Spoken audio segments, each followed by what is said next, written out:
A United Nations report sheds light on the perils faced by child migrants. Rwandan technology entrepreneurs tackle youth reproductive health challenges. And could lemurs hold a key to understanding human interaction? We'll explain. Africa 54 starts right now. Good evening and welcome. I'm Vincent McCory. This is Africa 54. A new report on the European migration problem has revealed some disturbing news. Migrant children trying to reach Europe are facing beatings, forced labor and sexual exploitation, with sub-Saharan African children facing the highest risks, as according to a joint report by the United Nations Children's Agency, UNICEF, and its migration agency, the International Organization for Migration. About 83% of children from sub-Saharan Africa trying to reach Europe through Libya were at risk of exploitation and trafficking, compared to around 56% of those from elsewhere. Racism is a significant contributing factor to the exploitation of children from Africa, according to the report. The global number of refugees and migrant children moving around has reached a record high now, with at least 300,000 unaccompanied and separated children recorded in some 80 countries in 2015 to 2016. Now, for more on the plight of children migrants, Leonard Doyle, a Director of Communications and spokesperson of the IOM, or International Organization of Migration, joins us live via Skype from Geneva. And now, Leonard, first tell us this aspect of racism. These kids being exploited because of the color of their skin, or is it that they easily land into the wrong hands? Look, I think the basic point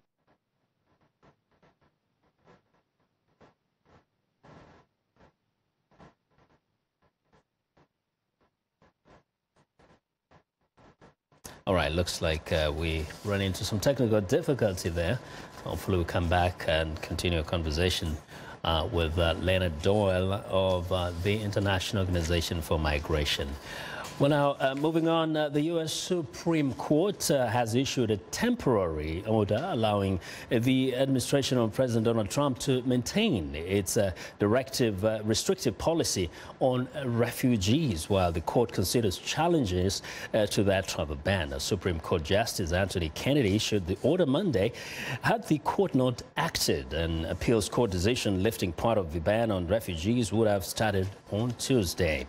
The administration of Trump has made an emergency application to the Supreme Court on Monday, asking for a stay on an earlier ruling by an appeals court, which effectively reinstated a 120-day ban on entry to the United States by almost all refugees. The forthcoming ruling by the full Supreme Court could decide the fate of up to 24,000 refugees.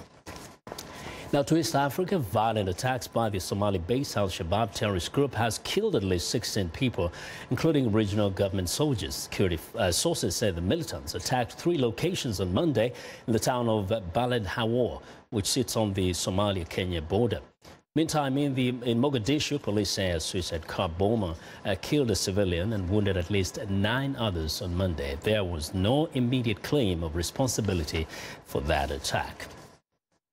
Now, what is the real worth of $75 US? In America, it could fill a gas tank or pay for a family's casual dinner out. But in typical African villages, $75 US can help a family break out of the cycle of poverty, according to an African advocate. The Nigerian American devotes his life to creating sustainable solutions for impoverished people in sub-Saharan Africa, one village at a time. Here's viewers Molly McTerrick. On a recent morning, Chris Ebulen received sad reports and photos from Sierra Leone's capital, Freetown.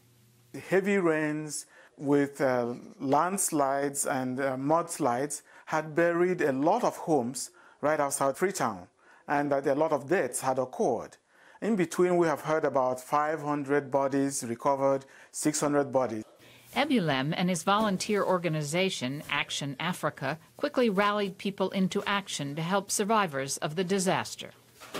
Those are medical supplies that we received from some companies and individuals and local hospitals here. We also do have some packets of clothing that were donated by area residents and people who have migrated from Africa to this place, plus some food items. Emergency relief efforts for African countries are just part of what Action Africa does. Ebulem founded the nonprofit organization in 2000 in Washington to help new African immigrants smoothly assimilate into American society. And more importantly, Ebulem says to inspire them to reach back to their African roots and help villagers to become self-sufficient. We want to start with the health program so that people are able to rise to their feet, be well enough to have a voice. Then we go into the educational part so that the children and their parents will know a little bit better to pursue their goals. And we want to empower the adults with a micro-enterprise support program. Ebulem says the group especially focuses on empowering women. Because in the African family setting, women tend to be the ones at the core of the activities. Women are very grounded, hard-working entrepreneurs, and we know that when we work with them, they tend to pull their community up much faster. Ebulem says it takes very little by American standards for a woman to start a business. $75 is enough capital for someone in a village in Nigeria to start a local business. In a relatively short time, this woman who has received $75 is able to employ a second person, maybe a third, and by saving some money to compensate them enough for them to start their own business across town. Before coming to the U.S. from Nigeria to earn his master's and doctoral degrees in cultural studies and theology, Ebulem had an opportunity to travel all across Africa. It's remembering what I had seen and encountered and lived through my visits through much of Africa that led me to think that there is more to me succeeding here. Ebulem plans to expand his programs in Nigeria and Sierra Leone to other African countries. He says it's not necessary to go out there with some grandiose plan, but rather to be ready to make a small but meaningful difference. For producer June So, I'm Molly McKitterick, VOA News, Washington. Well, Hurricane Irma cut a deadly path through the Caribbean as it headed towards Florida, leaving behind devastated islands. What experts say, Irma is the biggest and longest-lasting Category 5 storm in recorded history in the Atlantic Ocean. About 40 people died due to the storm. Crews are now rushing to restore power. Viewers, Latisa Hoke has our report. Irma has left more than 6 million Florida homes without power, and the Keys have been described as a war zone. The islands are cut off from the mainland as the roads and bridges connecting them are damaged. The White House said Monday, although the storm has weakened to a tropical depression, it remains dangerous. A spokesman said the East Coast city of Jacksonville has seen what is considered to be the worst flooding in a century. As that flooding is ongoing, we have life-saving, life-sustaining operations underway, and we are prayerful that there are not people right now trapped by floodwaters. Hundreds of power emergency trucks were dispatched Monday to restore electricity to neighborhoods left without power in the aftermath of the storm. Utilities from all over the country are headed down there, and I think as far up as Canada as well. Really? So there are tens of thousands of utility workers that right now are mobilizing from across the country and going down to help with restorations. The western coast was spared the worst, but strong winds damaged many houses and trees. I'll tell you, it brought me to tears to see the trees down, to think how many years they've been around, and Mother Nature is taking care of them so well, and to see so many trees down. On her way to Florida, Irma wreaked havoc in the Caribbean. Almost all of the homes were destroyed on the island of Barbuda. It's a small island. It stood no chance against the monster that Hurricane Irma was.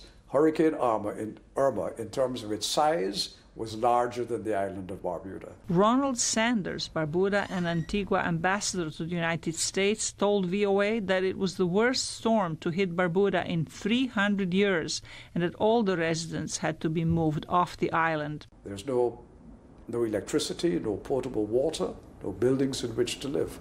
The ambassador said the rebuilding will require structures that can withstand future storms that are bound to become stronger as a result of climate change.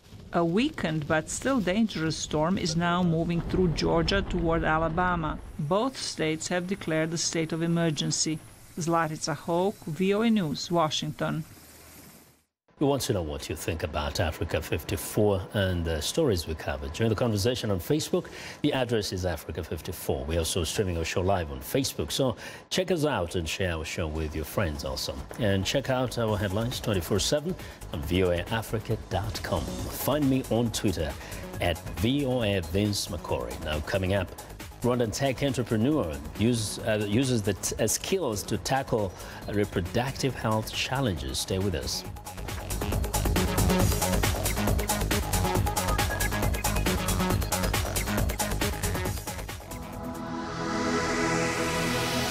My name's Carla Babb, and I work the Pentagon beat. That access helps me to do better stories. Every day it's my responsibility to collect all of the defense news. It keeps our VOA viewers informed. I get to travel all across the globe. Anything that's defense related and how to protect and keep people safe, that's where I'll go. So it's never a dull moment at the Pentagon. My name is Carla Babb. This is my beat. How do you see the world? I see countries in turmoil. I see our planet changing. I see people at peace. No matter how you see the world, you'll get an unbiased and uncensored view of it on Voice of America. On television, radio, online, and mobile. In more than 40 languages all day, every day. Millions of people tune us in. How do I see the world? On Voice of America.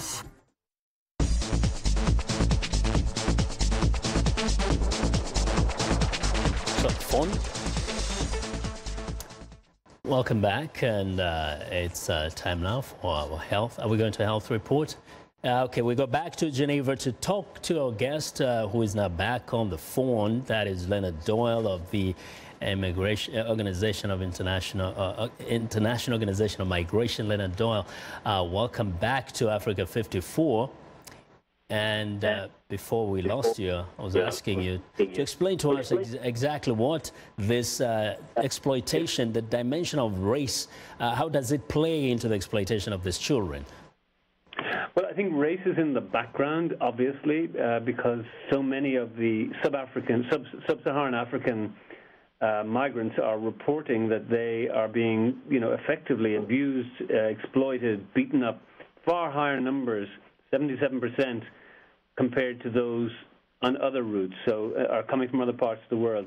So there's no doubt that behind all of this is a degree of prejudice against African migrants. That is very, very clear.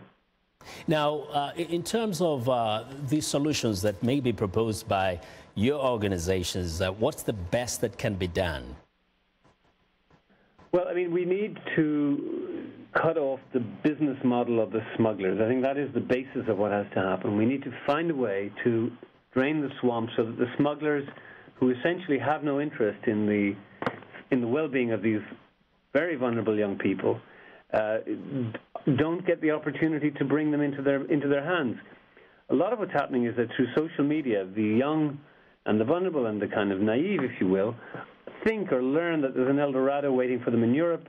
They try to get there and they end up stuck in this shocking conditions at the hands of people who really just don't treat them well and don't have their interests at heart, in Libya in particular. So I think a big thing that could happen is if the tech companies, the people behind WhatsApp, behind Facebook, behind all of these approaches could work with us to communicate to people across Western Africa, don't take the lure of the smugglers. It will end up in ruin. And in this case, it will end up in your exploitation, potentially because of your race.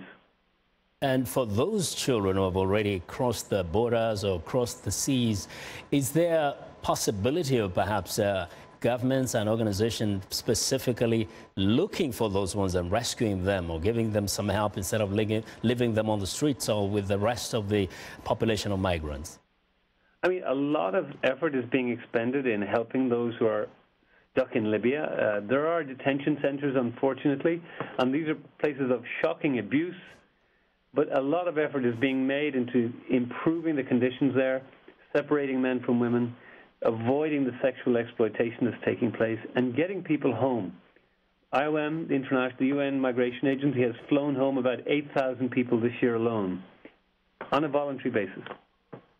And now, do you get the feeling that more communities are understanding that there is danger in sending out their children out there? I'm afraid not. I'm afraid the power of the Internet, the lies that are spread on the Internet, the falsehoods, just turbocharges the desire for people to join what they think is an adventure, because the smugglers paint it as an adventure.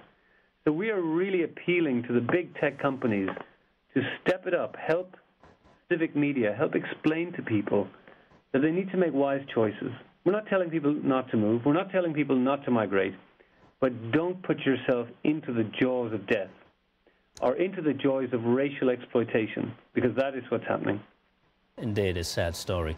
Thank you very much, Leonard. That is Leonard Doyle, who is a spokesperson of the International Organization of Migration, IOM. He joined us live by phone from Geneva, Switzerland.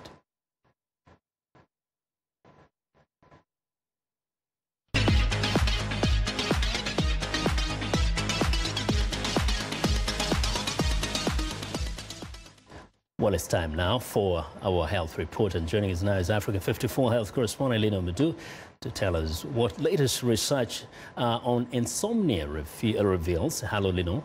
Hello, Vincent. Medical researchers say treating young people who suffer from insomnia by using online cognitive behavioral therapy, or CBT, could reduce debilitating mental health problems. The research involved over 3,700 university students from across Britain. The researchers monitored participants' mental health with a series of online questionnaires at 0, 3, 10, and 22 weeks from the start of treatment. They found that those who had the CBT sleep treatment reduced their insomnia significantly, as well as showing small but sustained reductions in paranoia and hallucinatory experiences. The CBT also led to improvements in depression, anxiety, nightmares, psychological well-being, and daytime work and home functioning. The study was published in the Lancet Psychiatry Journal. Now, technology entrepreneurs in Rwanda are using their tech skills to tackle reproductive health challenges in youth, including those hard-to-reach young people living in refugee camps. Rwandan medical students Sylvie and Sylvain Uhira have developed the Tintin app. The twin developers aim to use technology to teach and distribute to teenagers reproductive health information.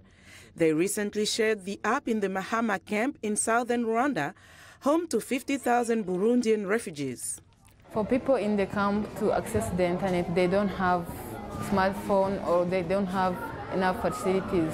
That's why we thought of bringing those tablets and establishing a center where they can come and then access the internet. Tintin was developed through an innovation accelerator program that is supporting young entrepreneurs, part of an initiative of the United Nations Populations Fund. The Populations Fund says it hopes that this will inspire more people to use technology to find new approaches to tackle sexual and reproductive health challenges. You have also young people who are in the community who are not in schools.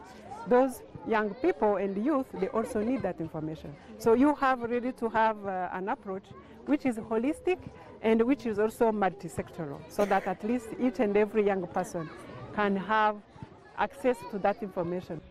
The thing is, you need to make it. Another innovation supported by the program is Girl District, a creative and educational hub that produces comic books and education curriculums around sex education.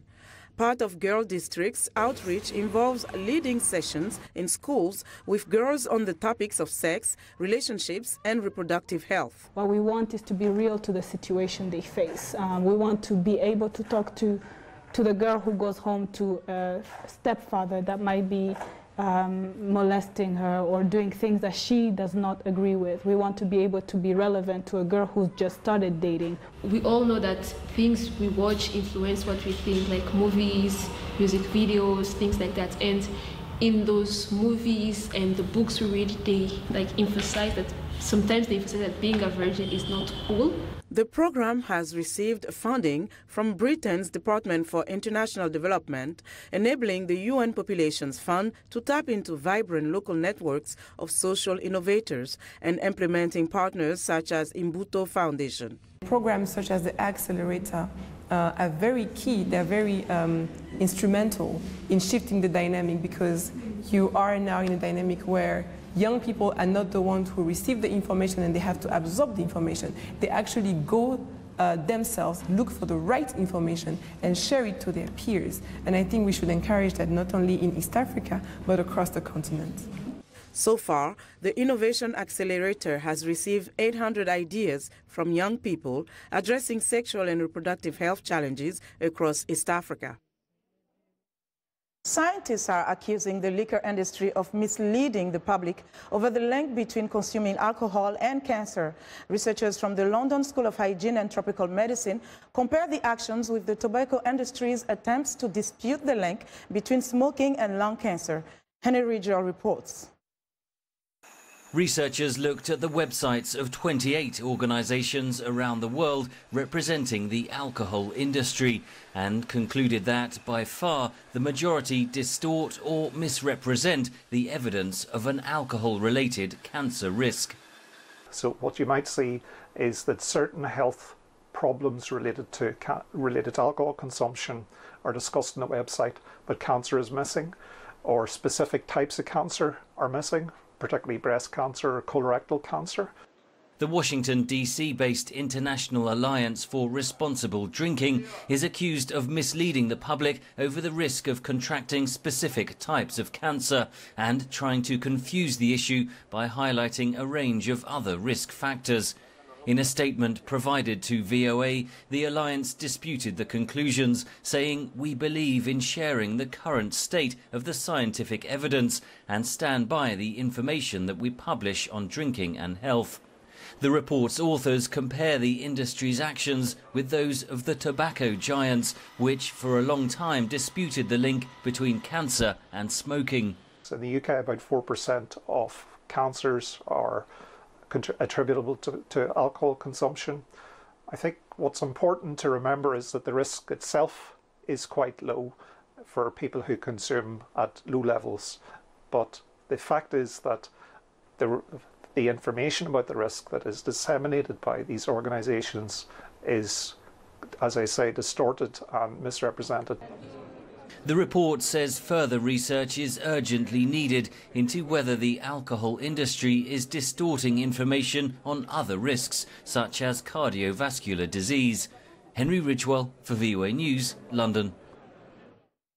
That's our health report for today. To stay in touch, find me on Twitter @LenorMoudou.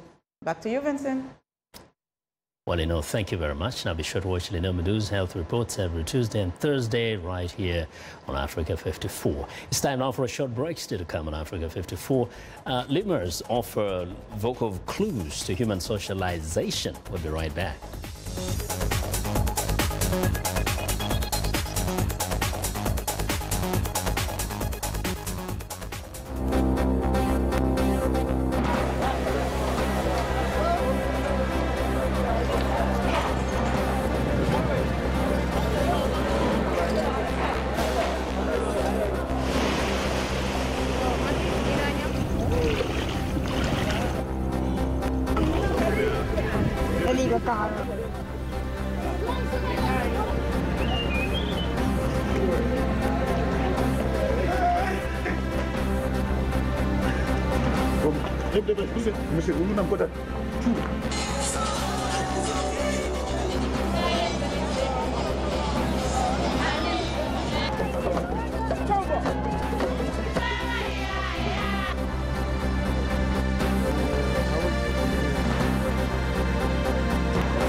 Welcome back to Africa 54, and here's what's trending.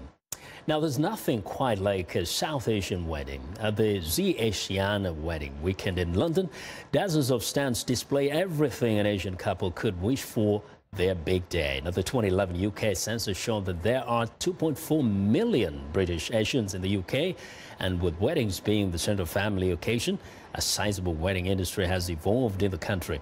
Wedding cakes may be a staple for Western weddings, but they are a relatively new addition to South Asian weddings, along with many desserts. Koreans are getting more orders for cheesecakes, mousse cakes, and similar sweets, blending Eastern and Western traditions. Well, next up, Cambodia's first commercial drone company is offering farmers high-tech solutions to increase their yields.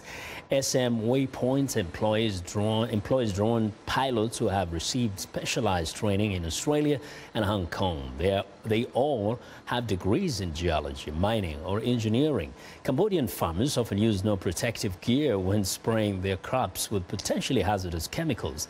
Now, the company's founder says using drones for spraying could help eliminate any risks to their health. The drones can also offer a bird's eye view of how an entire crop is faring. Well, and finally, electrification is the big trend at this year's Frankfurt Motor Show. German car maker Volkswagen has already announced a €20 billion investment to bring out an electric version of all its approximately 300 vehicle models by 2030. However, it doesn't automatically mean that customers will be buying mass volumes of electric cars by then.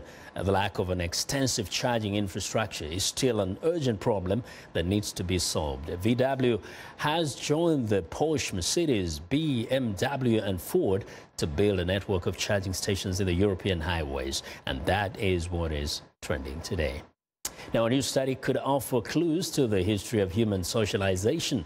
Lemurs hum to help protect themselves from predators and increase their troops' social cohesion. Now, viewers Caroline Turner has the details. Researchers are studying the Madagascar lemurs that hum to protect themselves from predators and increase social fabric within their group. Research carried out by Laura Bolt, a primatologist from the University of Toronto, could help future studies on how ancient human ancestors socialized with each other.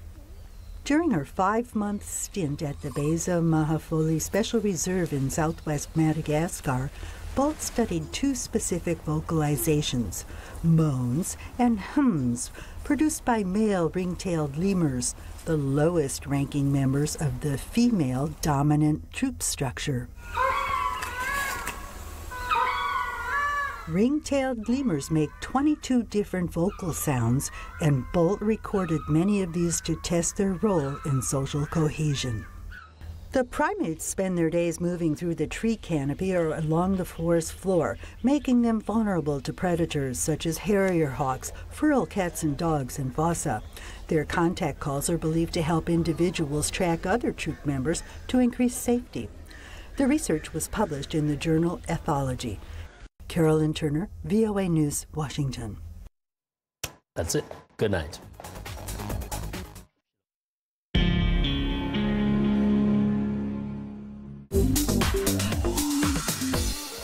Welcome to English in a Minute.